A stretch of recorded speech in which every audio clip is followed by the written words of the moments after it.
الحمد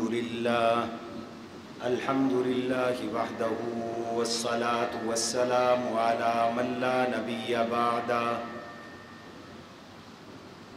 وعلى آله وأصحابه الذين أوفوا عهده. أما بعد فأعوذ بالله من الشيطان الرجيم. بسم الله الرحمن الرحيم. ليشهدوا منافع لهم ويذكروا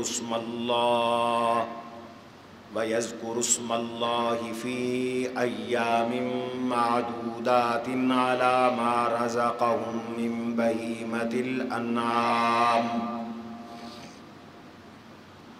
وقال تبارك وتعالى في موضع آخر: والفجر وليال عشر والشفع والوتر والليل إذا يسر هل في ذلك قسم لذي حجر. وقال رسول الله صلى الله عليه وسلم: ما من أيام العمل الصالح فيهن أحب إلى الله من هذه الأيام العشر. فقالوا يا رسول الله ولا الجهاد في سبيل الله؟ قال: ولا الجهاد في سبيل الله إلا رجل خرج بنفسه وماله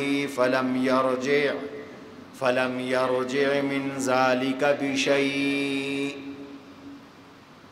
وقال رسول الله صلى الله عليه وسلم: ما من أيام أعظم عند الله ولا أحب إليه من العمل فيهن من هذه العشر، فأكثروا فيهن من التهليل والتكبير والتحميد. وقال رسول الله صلى الله عليه وسلم: إذا دخل شهر ذي الحجة وأراد أن يضحي فلا يأخذ من شعره ولا من أظفاره، أو كما قال رسول الله صلى الله عليه وسلم. وقال رسول الله صلى الله عليه وسلم: أعظم الأيام عند الله يوم النحر ثم يوم القر. صدق الله وصدق رسوله النبي الكريم. اللهم صل على محمد وعلى آل محمد كما صليت على إبراهيم وعلى آل إبراهيم إنك حميد مجيد. اللهم بارك على محمد وعلى آل محمد كما باركت على إبراهيم وعلى آل إبراهيم إنك حميد مجيد. أستغفر الله ربي من كل ذنب وأتوب إليه. أستغفر الله ربي من كل ذنب وأتوب إليه. أستغفر الله الذي لا إله إلا هو الحي القيوم وأتوب إليه. گرامی قدر سامعین محترم، عزیزان گرامی،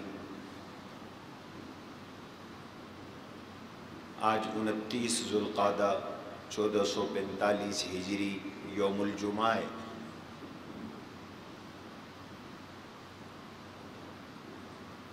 شاید آج شب سے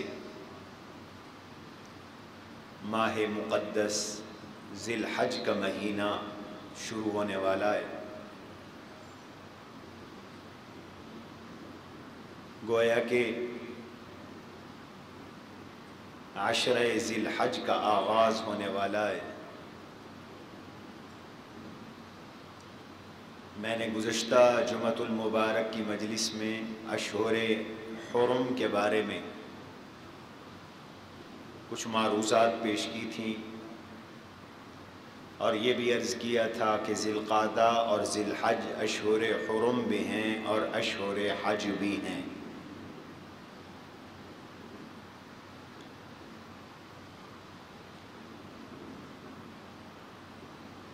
محرم بھی اشہر حرم میں ہے، رجب بھی اشہر حرم میں ہے، لیکن ذی الحج کے جو پہلے 10 دن ہیں جنہیں عشرہ ذی الحج کہا جاتا ہے، ذی الحج کا عشرہ یعنی ذی الحج کے پہلے 10 دن،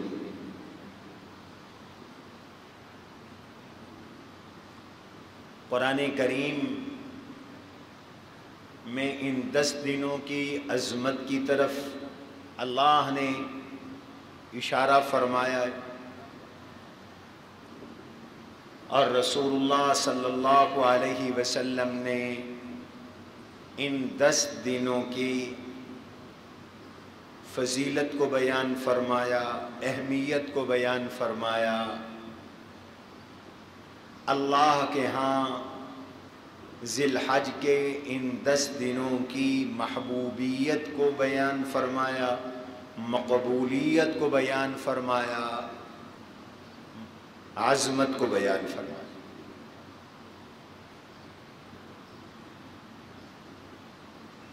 اس عشرہ ذی الحج کے پہلے 10 دن کہ اتنے فضائل ہیں کہ اہل اسلام کے اہل علم نے یہ فرمایا افضل ایام الدنیا العشر، دنیا کے دنوں میں سب سے افضل دن ذی الحج کے پہلے 10 دن ہیں۔ اس قدر ان کی اہمیت ہے۔ اس کی وجہ کیا ہے میں وجہ بھی عرض کروں گا، پہلے میں ان کی عظمت بتا رہا ہوں۔ جناب رسول اللہ صلی اللہ تعالی علیہ وسلم نے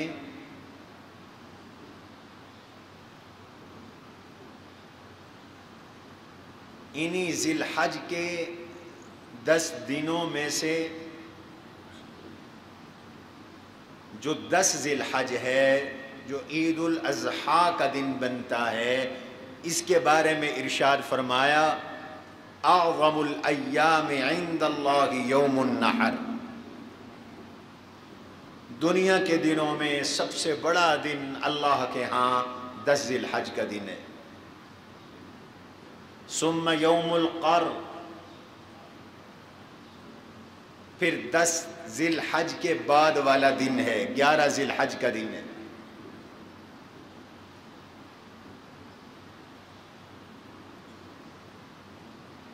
اہل علم نے یہاں تک فرما دیا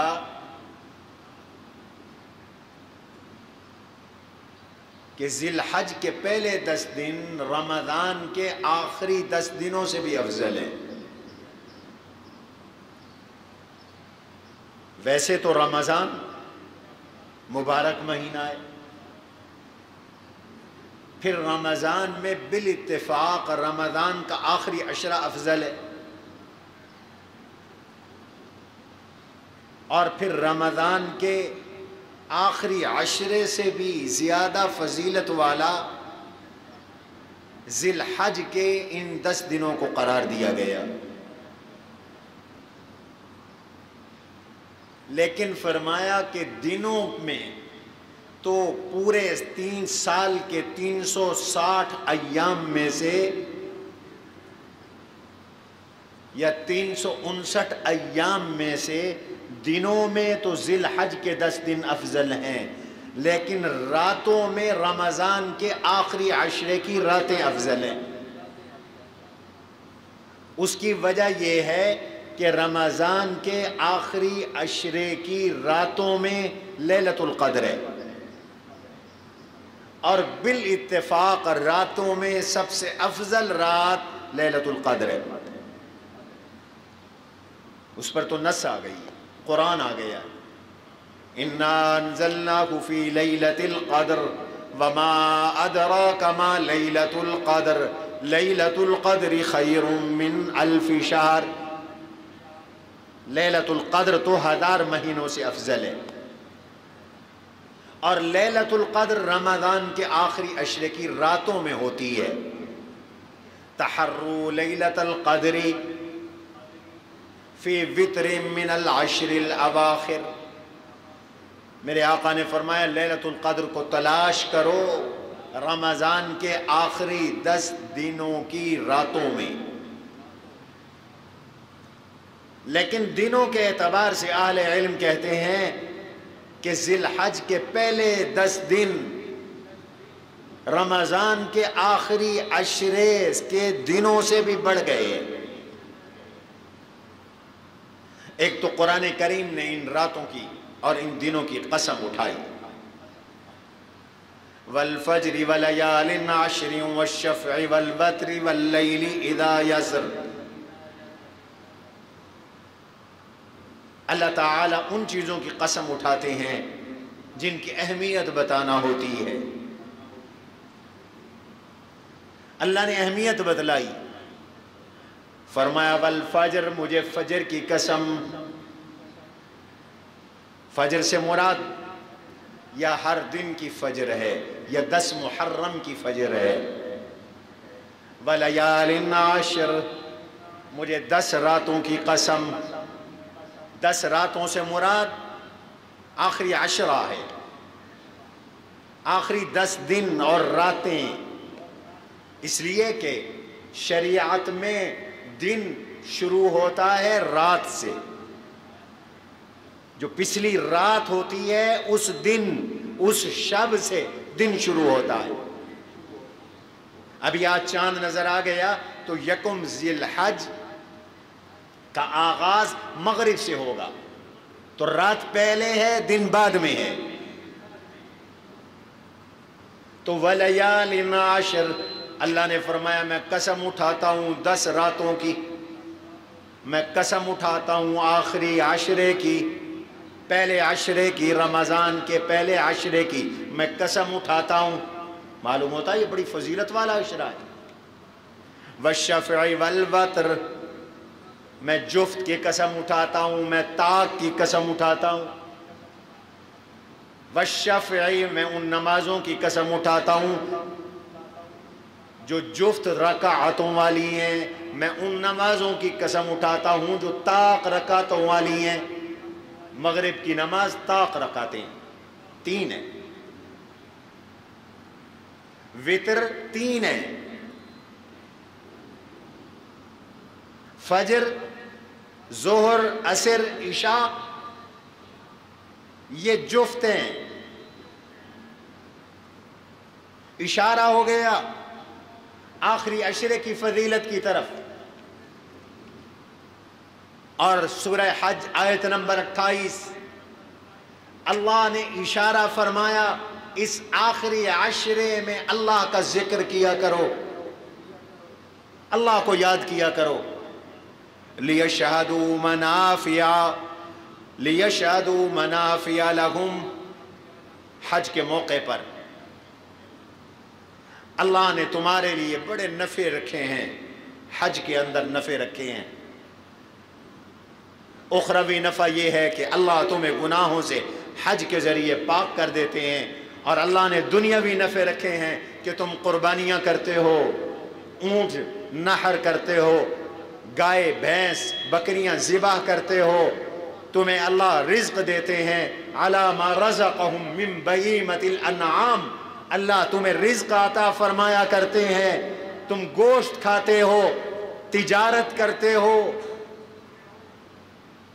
تمہاری معیشت کا ایک ذریعہ حج اور قربانی بھی ہے، لہذا اس کا شکر ہے، شکرانہ ہے۔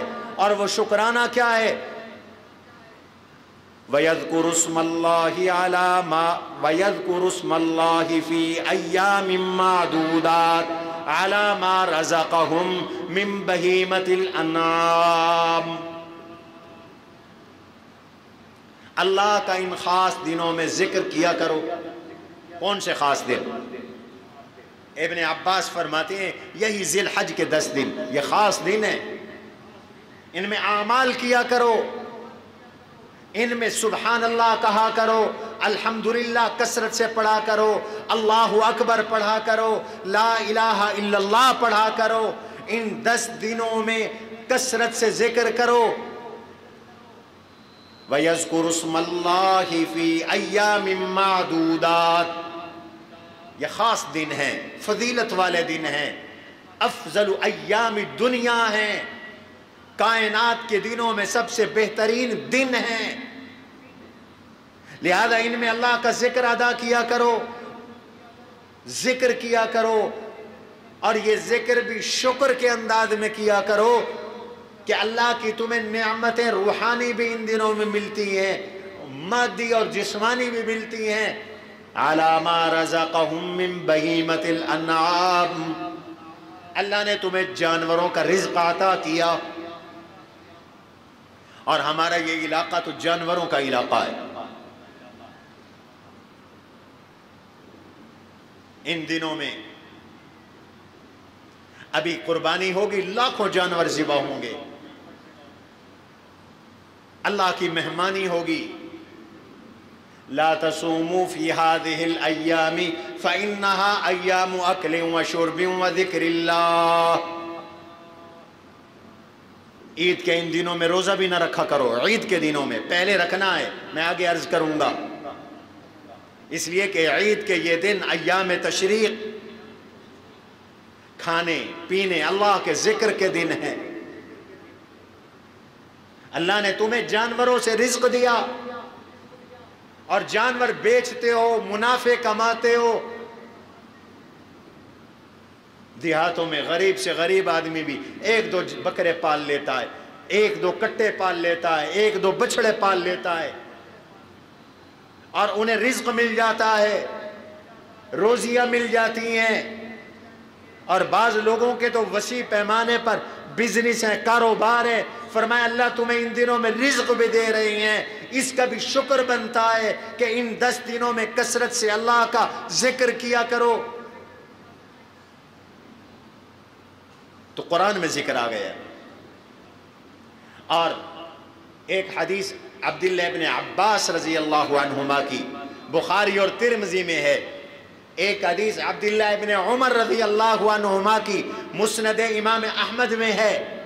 ابن عباس رضی اللہ عنہما ذی الحج کے ان 10 دنوں کے بارے میں فرماتے ہیں، ما من ایام العمل الصالح فیہن احب الی اللہ، اللہ کو ان 10 دنوں میں جتنی نیکیاں پسند ہیں، پورے سال اتنی نیکیاں اللہ کو محبوب نہیں جتنی ان 10 دنوں میں محبوب ہے۔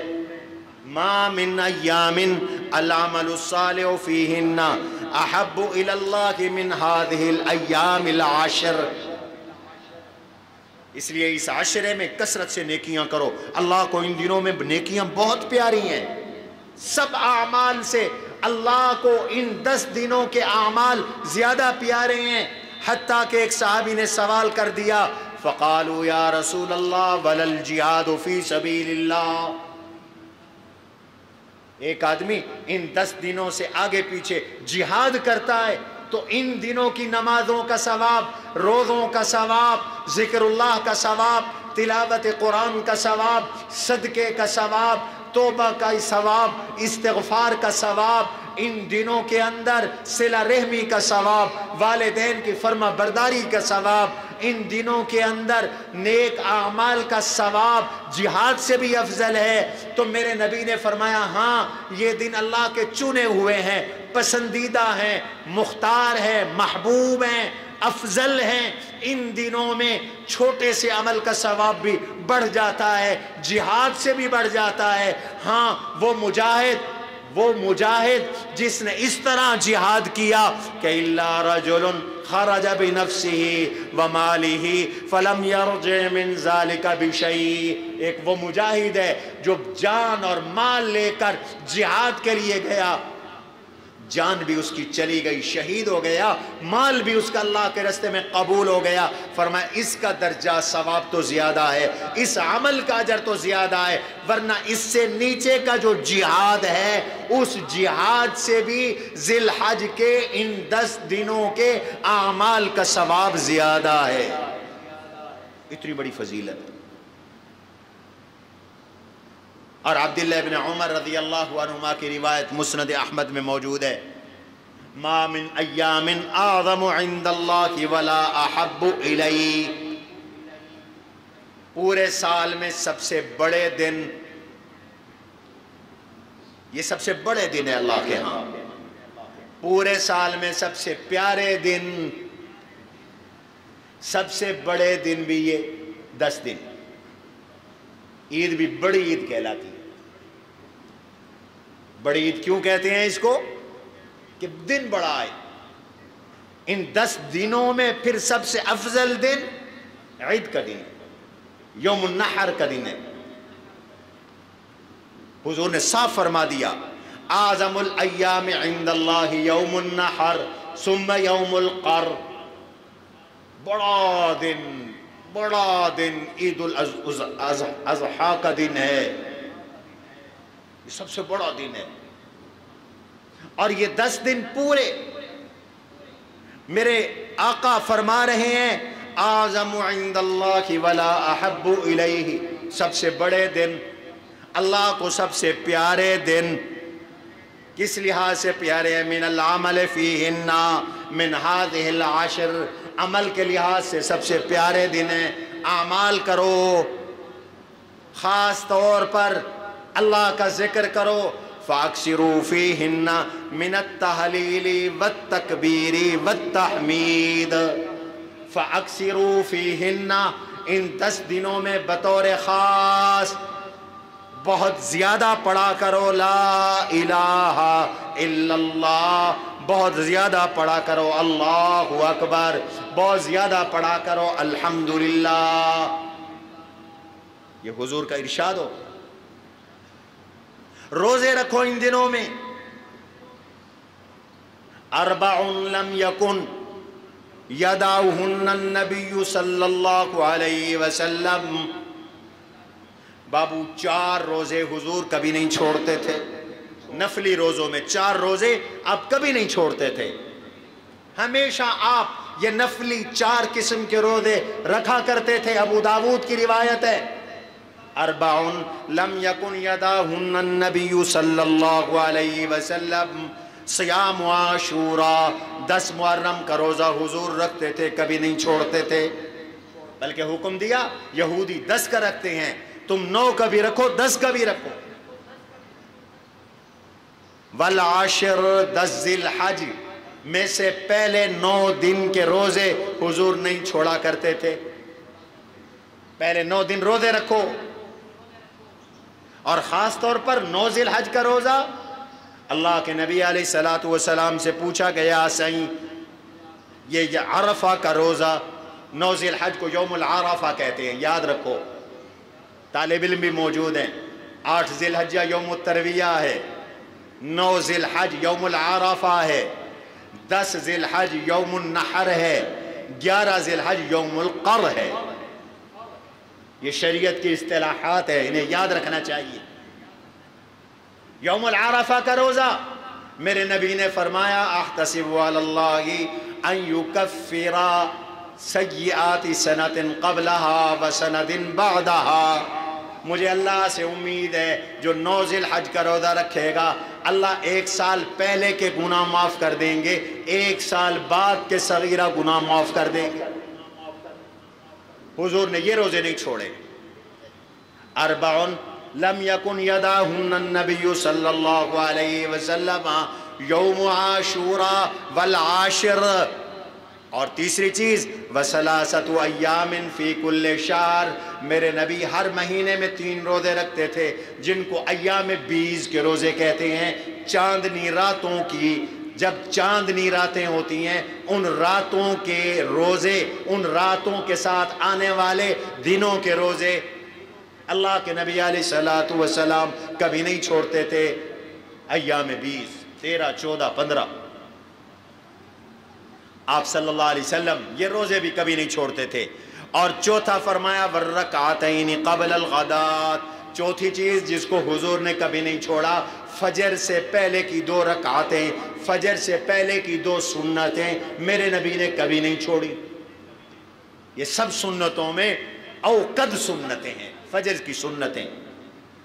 حضور علیہ السلام نے فرمایا یہ فجر کی 2 سنتیں کبھی نہ چھوڑو اگرچہ تمہیں گھوڑے روند ڈالیں. میرے نبی نے فرمایا رکعت الفجر خیر من الدنیا وما فیہا. فجر کی یہ 2 سنتیں دنیا اور دنیا میں پائی جانے والی پوری مال اور اسباب سے بڑھ کر ہے، افضل ہے. تو حضور ان دنوں میں روزے بھی رکھا کرتے تھے. ذکر کا بھی حکم ہے. کیوں؟ یہ عشرہ سب سے افضل کیوں ہے؟ حتیٰ کہ رمضان کے آخری عشرے سے بھی ذی الحج کے ان 10 دنوں کے اعمال کا ثواب زیادہ ہے. کیوں؟ علماء نے لکھا اس کی وجہ یہ ہے کہ ان 10 دنوں میں امہات العبادات ساری جمع ہیں. ساری عبادتیں جو بڑی بڑی عبادتیں ہیں امہات العبادات ہیں، وہ اس عشرے میں ادا کی جاتی. باقی پورا سال یہ جمع نہیں ہوتی، صرف ان 10 دنوں میں جمع ہوتی ہیں. آپ رمضان میں حج نہیں کر سکتے، حج ان دنوں میں. ان دنوں میں حج بھی ہے، ان دنوں میں صدقہ بھی ہے، ان دنوں میں نماز بھی ہے، ان دنوں کے اندر روزے بھی ہیں، ان دنوں کے اندر ذکر ہیں. تو باقی پورا سال میں کوئی دن ایسے نہیں ہیں جن دنوں میں ارکان اسلام کو جمع کر لیا جائے، امہات العبادات کو جمع کیا جائے. رمضان میں روزے نمازیں تو ہیں، صدقہ زکوٰۃ بھی ہے، حج نہیں ہے. اور غیر رمضان کے اندر روزے تو ہو سکتے ہیں، نمازیں بھی ہو سکتی ہیں، لیکن حج نہیں ہے. بھائی ساری عبادتیں جمع ہو گئیں ان عشرہ ذی الحج میں. ذی الحج کے ان 10 دنوں میں نمازیں بھی ادا کرتے ہو، روزے بھی رکھنے کی ترغیب دی گئی، صدقے کی بھی ترغیب دی گئی، حج کا بھی حکم ہے. پھر ان دنوں میں قربانی بھی کرتے ہو، قربانی کے بھی مخصوص دن ہیں، آگے پیچھے قربانی نہیں ہوا کرتی. تو چونکہ ان دنوں میں ہر طرح کی عبادت اللہ کے نیک بندے کر رہے ہیں، روزے دار روزے رکھ رہے ہیں، حاجی حج کر رہے ہیں، ذاکر ذکر کر رہے ہیں، شاغل دینی شغل کے اندر ہیں، اور تہجد گزار نماز تہجد ادا کر رہے ہیں، اور قرآن کی تلاوت ہو رہی ہے، اللہ کے لیے نیک اعمال کیے جا رہے ہیں، صدقے کیے جا رہے ہیں. تو فرمایا اعمال کی وجہ سے مظروف کی وجہ سے ظرف بھی قیمتی بن گیا. کبھی چیز قیمتی ہوتی ہے، اس کی وجہ سے اس کی شیشی اور برتن بھی قیمتی بن جاتا تھا. ایک شیشی کے اندر آپ روح کیوڑا رکھ لیں، ایک شیشی کے اندر آپ کستوری رکھ لیں تو کستوری قیمتی خوشبو ہے، عود قیمتی خوشبو ہے. اس خوشبو کی وجہ سے شیشی بھی قیمتی بن جاتی ہے. چونکہ ان دنوں میں اعمال قیمتی ہیں تو یہ دن بھی قیمتی بن گئے، بہترین دن بن گئے، سال کے افضل ترین دن بن گئے. آج افسوس ہے کہ مسلمانوں کو ان دنوں کی عظمت کا احساس نہیں، پرواہ نہیں، ہم نے توجہ چھوڑ دی. ہمارے عام دن اور ذی الحج کے دنوں میں فرق ختم ہو گیا. اہل علم کہتے ہیں ان دنوں میں چند کام کرو. یہ جو آج شام سے عشرہ شروع ہو رہا ہے، ان دنوں میں چند کام کرو. سب سے پہلا کام تو یہ ہے، مستحب عمل ہے. اللہ کے نبی علیہ السلام نے فرمایا اذا دخل شهر ذی الحج واراد ان يضحي فلا ياخذ من شعره ولا من اظفاره. جب ذی الحج کا مہینہ داخل ہو جائے، آپ کا قربانی کا ارادہ ہو، مرد ہیں یا عورتیں ہیں، قربانی کا ارادہ ہے، نیت قربانی کی ہوئی ہے اپنی طرف سے، تو حضور علیہ السلام نے فرمایا فلا یاخذ من شعرہ، بال نہ کاٹو، حجامت نہ کرواؤ، ولا من اظفارہ، ناخن بھی نہ کاٹو، اس لیے حجامت آج بنوا لینی چاہیے۔ اور ویسے بھی ہر جمعے حجامت کروانا اور صفائی کرنا اور غسل کرنا یہ سنت ہے، جمعے کا دن اسی لیے ہوتا ہے۔ پھر جب قربانی ہو جائے گی پھر حجامت کروا لینا، لیکن یہ ان کے لیے ہے جو قربانی کریں گے۔ جن پر قربانی واجب نہیں، قربانی کن پہ واجب ہے کن پہ واجب نہیں زندگی رہی تو اگلا جمعہ انشاءاللہ قربانی کے مسائل بیان کریں گے۔ جن پر قربانی واجب نہیں، ان کا قربانی کا ارادہ بھی نہیں، یہ ان کے لیے حکم نہیں ہے، یہ ان کے لیے جو قربانی کرنا چاہتے ہیں تاکہ ان کا تشبہ بالحجاج ہو جائے۔ ادھر حاجی حج کر رہے ہیں، اللہ ہم سب کو توفیق نصیب فرمائے۔ حجاج کرام حج کر رہے ہیں اور حجاج کو حکم ہے وہ جب احرام پہن لیتے ہیں حج کا تو پھر ان کو بال کٹوانے کی اجازت نہیں، ناخن کاٹنے کی اجازت نہیں جب تک کہ وہ 10 ذی الحج کو قربانی نہ کر لیں۔ جب قربانی کر لیں تو پھر قرآن کا حکم ہے ثم ليقضوا تفثهم وليوفوا نذورهم وليطوفوا بالبيت العتيق۔ اب وہ ناخن کاٹیں، حجامت کریں، میل کچیل اتاریں، منتوں کو پورا کریں، حج ادا کریں، طواف زیارہ کریں، وَلْيَطَّوَّفُوا بِالْبَيْتِ الْعَتِيقِ، طواف زیارہ کریں۔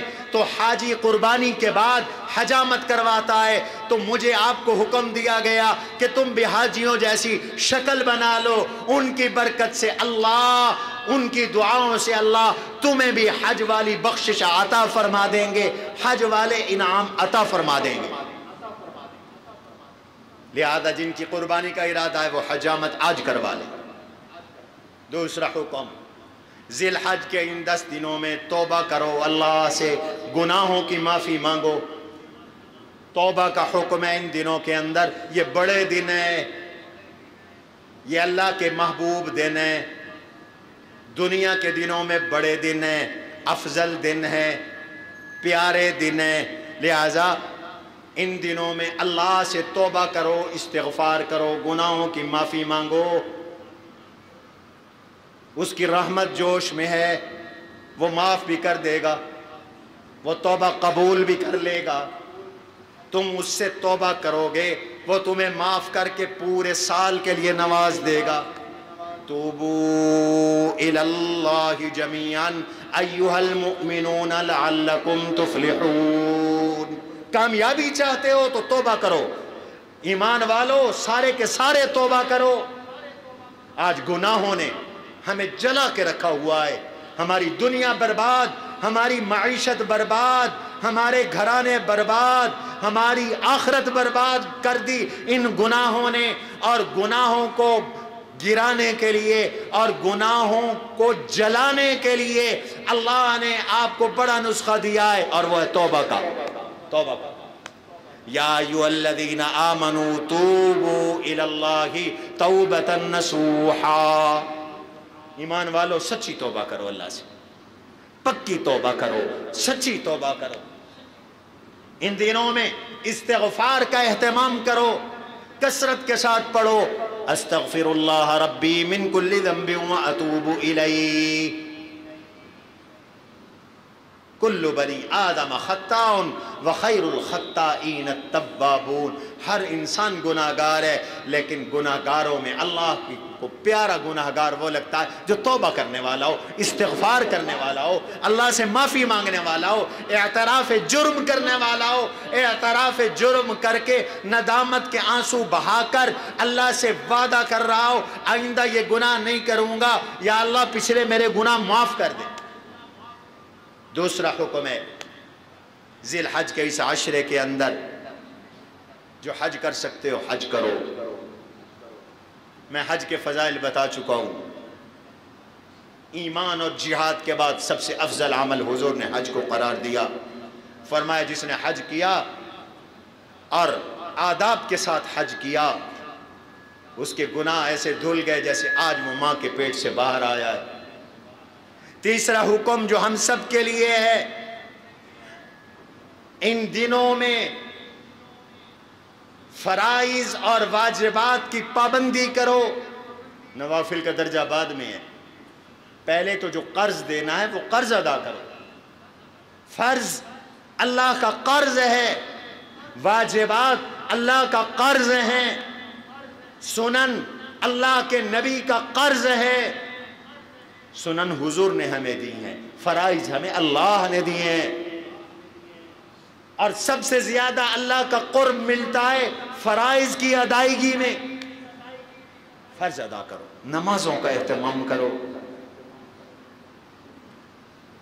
قضا نمازیں ادا کرو، قضا روزے رکھو۔ بہت سے لوگ روزے نہیں رکھتے عذر کی وجہ سے، کچھ سستی کی وجہ سے، خواتین اپنے شرعی عذر کی وجہ سے روزے نہیں رکھتی، برسا برس کے روزے ہوتے ہیں ذمے، قضا نہیں کرتی۔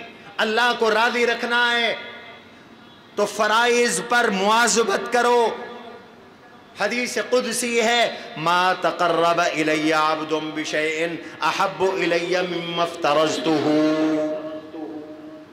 میں اپنے بندے پر سب سے زیادہ راضی ہوتا ہوں اس کے فرض ادا کرنے کے ساتھ، جو میں نے اس کے ذمے فرض لگایا ہے اس پر سب سے زیادہ میں اس سے راضی ہوتا ہوں۔ ان 10 دنوں کے اندر اہتمام کے ساتھ نماز ادا کی جائے، مسجد میں جماعت کے ساتھ تکبیر تحریمہ کے ساتھ نماز ادا کی جائے۔ بابو چاہتے ہو کہ فرض نہ چھوٹیں تو واجبات کی پابندی کرو، واجبات چاہتے ہو کہ نہ چھوٹیں تو پھر سنن کی پابندی کرو۔ اگر کوئی یہ چاہتا ہے میری سنت بھی کبھی نہ چھوٹے، علماء کہتے ہیں وہ نوافل کی پابندی کرے، تو جو نوافل کی پابندی کرے گا ترتیب ہے اس کے فرض محفوظ رہیں گے۔ فرائض کی پابندی، واجبات کی پابندی ہمارے ذمے اللہ نے جو لوگوں کے حقوق رکھے ہیں ان حقوق کی ادائیگی کرو۔ بہت سے لوگ نمازیں تو پڑھتے ہیں، حقوق العباد کی کوئی پرواہ نہیں، خود عیاشیوں کے ساتھ جیتے ہیں، بیوی بچوں کے خرچے کا کوئی پتہ نہیں، بھیڑیے بنے پھرتے ہیں۔ حقوق العباد ادا کرو۔ حج پہ حج کیے جا رہے ہیں، عمرے پہ عمرے کیے جا رہے ہیں، قرضہ لوگوں کا نہیں دیتے، ہڑپ کر جاتے ہیں، نہیں، فرائض کی پابندی کرو۔ بابا قرض ادا کرنا فرض ہے، اللہ نے اس کے بارے میں پوچھنا ہے۔ جن کے حقوق میرے آپ کے ذمے ہیں وہ حقوق ادا کریں۔ اس عشرہ ذی الحج کے اندر ہمیں حکم ہے نفلی طاعات کرو، صدقہ کرو، تلاوت قرآن کثرت سے کرو، نماز تہجد کا اہتمام کرو، ذکر اللہ کی کثرت کرو۔ حضرت ابو ہریرہ، حضرت عبداللہ ابن عمر رضی اللہ عنہما ذی الحج کے اس عشرے میں بازار جاتے تھے تو زور زور سے کہتے تھے اللہ اکبر، اللہ اکبر، لا الہ الا اللہ۔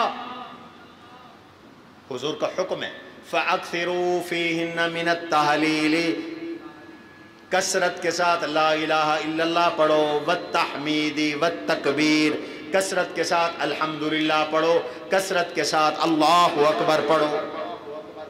مارکیٹ جاؤ، بازار جاؤ، سیر پہ جاؤ تو سبحان اللہ والحمدللہ ولا الہ الا اللہ واللہ اکبر پڑھتے ہوئے جاؤ۔ کبھی کبھی اونچی آواز سے بھی پڑھو، عورتیں پست آواز سے، مرد اللہ کی کبریائی کے گیت گائیں، اللہ کی عظمت کے گیت گائیں بلند آواز سے۔ اور پھر جب 9 ذی الحج فجر کی نماز پڑھو تو 9 ذی الحج فجر کی نماز سے لے کر 13 ذی الحج نماز عصر تک ہر مسلمان پر لازم ہو جاتا ہے، واجب ہو جاتا ہے، مرد اونچی آواز سے کہیں اللہ اکبر، اللہ اکبر، لا الہ الا اللہ، اللہ اکبر وللہ الحمد۔ اللہ اکبر لا الہ الا اللہ اللہ اکبر وللہ الحمد۔ اس عشرہ ذی الحج کے اندر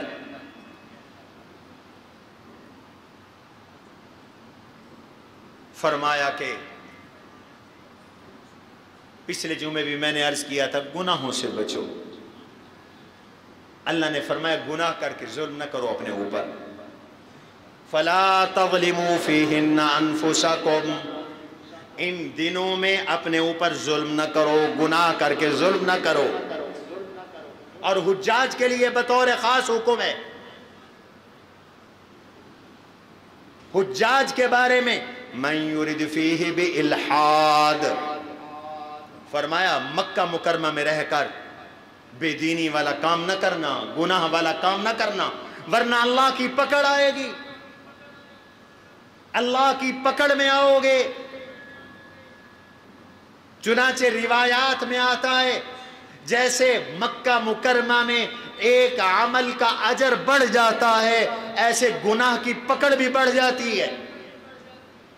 حج پہ جانے کا شوق تو ہوتا ہے، عمروں پہ جانے کا شوق تو ہوتا ہے، بابو بے ادبی کے ساتھ آدمی پکڑا جاتا ہے۔ دعا کرو اللہ آداب والی حاضری نصیب فرمائے۔ یہاں گناہ کا ارادہ کرو تو جب تک گناہ نہ کرو لکھا نہیں جاتا۔ میں نے ایک تفسیر میں پڑھا ہے وہاں پر مکہ میں گناہ کا ارادہ بھی کرو گے تو لکھا جائے گا، گناہ کا ارادہ بھی کرو گے تو لکھا جائے گا۔ جیسے مسجد میں گناہ کرنے کا وبال زیادہ، کعبے میں گناہ کرنے کا وبال زیادہ، مکے میں گناہ کرنے کا وبال زیادہ، ایسے ان نیک دنوں میں گناہ کرنے کا وبال زیادہ، پکڑ زیادہ۔ اور اللہ کی جب پکڑ آتی ہے تو کوئی بچا نہیں سکتا، بچ نہیں سکتے لوگ۔ کتنے واقعات ہیں کہ جب مقدسات کی توہین کی۔ اس علاقے میں قریب علاقے کی بات بتا رہا ہوں، مجھے تصدیق نہیں ہے، ہمارے ایک بچہ امام ہے ایک مسجد میں، اس نے مجھے بتایا استاد جی ہمارے محلے میں ایک بدبخت صحابہ کو سب بکتا تھا، آج کل بیمار ہے، اس کے منہ سے پخانہ نکل رہا۔ خدا کی پکڑ سے بچو، مقدسات کی توہین سے بندہ اللہ کی پکڑ میں آتا ہے۔ نہ انبیاء کی توہین کرو، نہ صحابہ کی توہین کرو، نہ آل بیت اطہار کی توہین کرو، نہ اللہ کے اولیاء کی توہین کرو، نہ علماء کو بک بک کرو، نہ تم مسجد حرام کے تقدس کو پامال کرو، نہ شعائر اللہ کے تقدس کو پامال کرو۔ آج مسجدوں کے اندر کے تقدس کو پامال کیا جاتا، بدبخت قرآن رکھ کر، قرآن پہ چڑھ کر پنکھا اتارتے ہیں، چوریاں کرتے ہیں، مسجد کی چوریاں کرتے ہیں، ٹوٹیاں کھول کے لے جاتے ہیں۔ کب تک بچو گے؟ 100 دن چور کے تو ایک دن بادشاہ کا ہوتا ہے، اور جب اللہ کی پکڑ میں کوئی آتا ہے تو پھر کوئی بچا نہیں سکتا۔ ان بطش ربک لشدید انہ هو یبدئ ویعید، تیرے رب کی پکڑ بڑی سخت ہے۔ دیکھو نا فرعون کو کیسے پکڑا اس نے، جب اللہ کی پکڑ میں آیا فرعون تو کوئی بچا نہیں سکا۔ دولت، اقتدار فرعون کو نہیں بچا سکا۔ قارون مالدار سرمایہ دار تھا، قارون کو دولت نہیں بچا سکی، اتنا بڑا دولت مند تھا۔ ما انا، اللہ کہتے ہیں کہ فرعون کی دولت کی چابیاں وہ اونٹوں کی ایک جماعت اٹھایا کرتے تھے۔ لَتَنُوءُ بِالْعُصْبَةِ أُولِي الْقُوَّةِ، اتنے خزانے تھے، وہ بینکوں کا زمانہ نہیں تھا، نہ نوٹوں کی کرنسی تھی، بیسک کرنسی تھی اس وقت، نیچرل کرنسی تھی جس کو سونا اور چاندی کی شکل میں تم دیکھتے ہو۔ اصلی سونا چاندی اتنے زیادہ تھے کہ اتنے کمرے بھرے ہوئے تھے سونے اور چاندی سے کہ ان کو جو تالے لگے ہوئے تھے ان تالوں کی چابیوں کو 70 اونٹ اٹھا کے چلا کرتے تھے۔ اتنا بڑے دولت مند جب اللہ کی پکڑ میں آیا تو اس کو دولت نہیں بچا سکی۔ قرآن کریم کہتا ہے وَخَسَفْنَا بِهِ وَبِدَارِهِ الْأَرْضِ، وہ خود بھی زمین میں دھنس گیا، اور جو اس کے سونے اور چاندی سے بھرے ہوئے محلات کے کمرے تھے، زمین پھٹی، وہ بھی زمین کے اندر چلے گئے۔ اللہ ہمیں ان دنوں کی قدردانی کی توفیق نصیب فرمائے، آمین کہو۔ اس لیے آج نیت کرو کہ اس عشرے میں گناہ کوئی نہیں ہوگا، نماز کوئی نہیں چھوٹے گی، گالی کسی کو نہیں بکو گے، جھوٹ اس عشرے میں بالکل نہیں بولنا، روزانہ کم از کم 5 تسبیحات کرنی ہیں۔ تیسرے کلمے کی ترغیب ہے، تسبیح تکبیر تحلیل کی، روزانہ قرآن کریم کی تلاوت کرنی ہے۔ یاد رکھو تلاوت قرآن پاک والا ذکر باقی سب اذکار سے افضل ہے، باقی اذکار کا درجہ تلاوت قرآن کے بعد ہے۔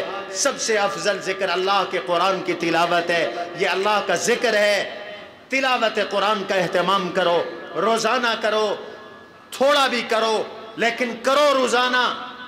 کچھ لوگ رمضان میں جوش چڑھتا ہے، شب برات میں جوش چڑھتا ہے، تلاوت کرتے ہیں، آگے پیچھے قرآن کو دیکھتے نہیں ہیں، گھروں میں دیمک لگی ہوئی ہے۔ جس گھر میں قرآن کی تلاوت نہیں، اللہ کی قسم وہ ویران گھر ہے، وہ جنات کا بسیرا ہے، وہ بھوتوں کا بسیرا ہے، وہاں سحر ہوگا، جادو ہوگا، آسیب ہوگا۔ قرآن پڑھو گے شیطان بھاگ جائیں گے۔ مرد عورتیں گھروں میں قرآن کی تلاوت کا اہتمام کرو، چاہے 10 منٹ نکالو، 5 منٹ نکالو، مسجد میں آؤ، ذرا 10 منٹ پہلے آ کر چند صفحے قرآن کی تلاوت کرو، تلاوت قرآن کریم کرو۔ روزوں کی کوشش کرو، قضا روزے ہیں تو ان کا پہلے حق ہے۔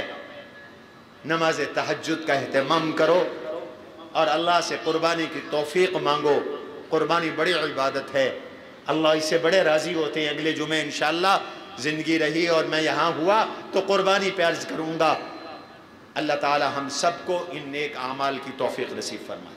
آپ کے علم میں ہے کہ آپ کے جامعہ میں اجتماعی قربانی کا نظم بھی ہے، جہاں پر 2 طرح قربانی ہوتی ہے۔ ایک تو آپ کے حصے ہوتے ہیں، آپ اپنے وقت پر اپنا قربانی کا گوشت لے جاتے ہیں۔ ماشاءاللہ سینکڑوں لوگوں کے حصے ہوتے ہیں یہاں۔ پچھلے سال بھی جب میں نے ان حصوں کی تعداد دیکھی تو 500 سے زیادہ حصے تھے، مجھے یاد پڑتا ہے 500 سے زیادہ لوگوں کے یہاں قربانی کے حصے تھے۔ لوگ اپنے اپنے حصے لے جاتے ہیں، پوری امانت دیانت کے ساتھ شریعت کے اصولوں کے مطابق ذبح ہے، گوشت کی تقسیم ہے۔ ہمارے تو اساتذہ کرام کو اللہ جزا دے، طلباء کو اللہ جزا دے، یہ اپنی عیدیں چھوڑ کر، اپنے گھر چھوڑ کر یہاں آپ کی خدمت کرتے ہیں، شیر آباد کے عوام کی خدمت کرتے ہیں۔ ہمارا تو مشن خدمت ہے، ہم آپ سے کوئی فیس نہیں لیتے، ہم آپ سے معاوضہ کوئی نہیں لیتے۔ تھکتے ہم ہیں، درد سر ہمارا ہوتا ہے، جانور ہم نے دیکھنے ہیں، خریدنے ہیں اور ذبح کرنے ہیں، آپ کو تو تیار گوشت ملتا ہے۔ دعائیں کیا کرو اس جامعہ کو، آپ کو علم بھی دے رہا ہے، آپ کی خدمت بھی کر رہا ہے، دین بھی دے رہا ہے۔ دوسری قربانی ہوتی ہیں جو اللہ کے راستے میں قربانی ہے۔ کچھ لوگ اپنی قربانیاں ہی ہمیں دے دیتے ہیں، جانور ہمیں دے دیتے ہیں کہ طلباء کو کھلائے، ضرورت مندوں کو کھلائے۔ ان کو 2 اجر ملتے ہیں، ایک قربانی کا اجر ملتا ہے اور ان کو 1 اجر خدمت کا ملتا ہے، 1 اجر کھانا کھلانے کا ملتا ہے، 1 اجر مہمانان رسول کی اکرام کا ملتا ہے، ان کی تواضع کا ملتا ہے۔ ان کے لیے بڑی دعائیں ہوتی ہیں۔ تو میں آپ سے یہ بھی درخواست کرتا ہوں کہ اپنے حصے بھی رکھو، لیکن 1-1 2-2 حصے اپنے اس خادم ادارے کے طلباء کے کھانے کے لیے گوشت کے بھی دو۔ ہم گوشت سٹور کرواتے ہیں اور آپ کو پتا ہے 1100 کے قریب آدمیوں کا ایک وقت کھانا بنتا ہے، اور ہم نے ایک مینیو بنایا ہوا ہے، مہینے میں ہفتے میں کم از کم 5 مرتبہ ہم گوشت بناتے ہیں، اور 1100 آدمیوں کے کھانے میں گوشت کتنا بنے گا اس کی قیمت بناؤ۔ مدرسے میں اتنے پیسے نہیں ہوتے، کروڑوں کے اخراجات ہیں آپ کے اس جامعہ کے، کروڑوں کے۔ آپ کے گھر میں 4-5 آدمی ہیں، بجٹ بناتے ہو کتنا بجٹ لگتا ہے؟ جہاں 1100 آدمی ایک وقت کھانا کھائیں، یہاں کوئی سرکاری گرانٹیں نہیں آتی، یہ کوئی فیکٹری ایریا نہیں ہے، یہ شجاع آباد ہے۔ آپ جتنا تعاون کرتے ہیں ہر بندے کو پتہ ہے، جو جتنا تعاون کرتا ہے، جتنا کرتا ہے اللہ اس کو اور دے، جزا دے، لیکن آپ کو پتہ ہے، اور اخراجات بھی آپ کے سامنے ہیں۔ اس لیے میری آپ سے درخواست ہے، آپ کی بہت سی قربانیاں ہوں گی، کچھ قربانیاں اپنے جامعہ کو دو، چاہے نفلی دو چاہے واجب دو، آپ حضور کی طرف سے قربانی کریں جامعہ میں۔ میرے نبی کی برکت سے ہمیں سب کچھ ملا، اللہ نے آپ کو وسعت دی ہے، حضور کی طرف سے قربانی کرو، خلفائے راشدین کی طرف سے قربانی کرو، آل بیت اطہار کی طرف سے قربانی کرو۔ حضور علیہ السلام نے حضرت علی کو وصیت کی تھی، میری طرف سے ہمیشہ قربانی کرتے رہنا۔ حضرت علی جب تک دنیا میں رہے 2 قربانیاں کرتے تھے، ایک اپنی طرف سے ایک حضور کی طرف سے۔ تو آپ حضرات یہ قربانیاں اپنے مرکز کو دیں، اپنے جامعہ کو دیں۔ ادنا حصہ 22,000 روپے کا ہے، اعلیٰ حصہ وہ 26,000 روپے کا ہے۔ کوئی بکرا کرنا چاہے تو بکروں کے کرنے کا بھی انتظام ہے۔ بکرے تو ہم پہلے دن جب طلبہ خدمت کرتے ہیں ان کا کھانا بناتے ہیں، اور کئی بکرے لگتے ہیں اس کے اندر، 100 کے قریب طلبہ یہاں خدمت کرتے ہیں۔ اللہ ان کو جزائے خیر نصیب فرمائے۔ سبحان ربک رب العزت عما یصفون والسلام علی المرسلین والحمد للہ رب العالمین۔ قد عظمت فللأمجاد بانيها، ومن يسعى إلى العليا بما فيها